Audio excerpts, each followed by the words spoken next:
In this video, I am going to teach you how to calibrate the scale in Bluebeam.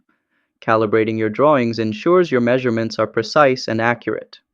Let's go through each step to get your scale perfectly set. Let's get started. First, open the Bluebeam software and upload your floor plan.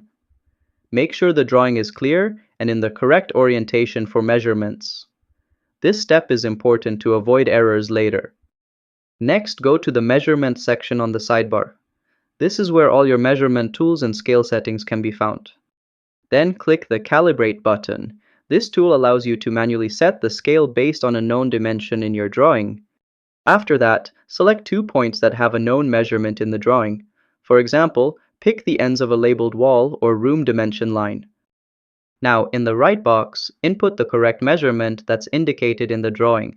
Be sure to include the correct units, like feet, meters, or millimeters. Lastly, click Apply Scale to lock it in. Now every measurement you take will be based on the calibrated scale you just set. And that's how you calibrate a scale in Bluebeam. If this helped you out, give the video a thumbs up and subscribe to How to Tutor for more tutorials like this. See you next time!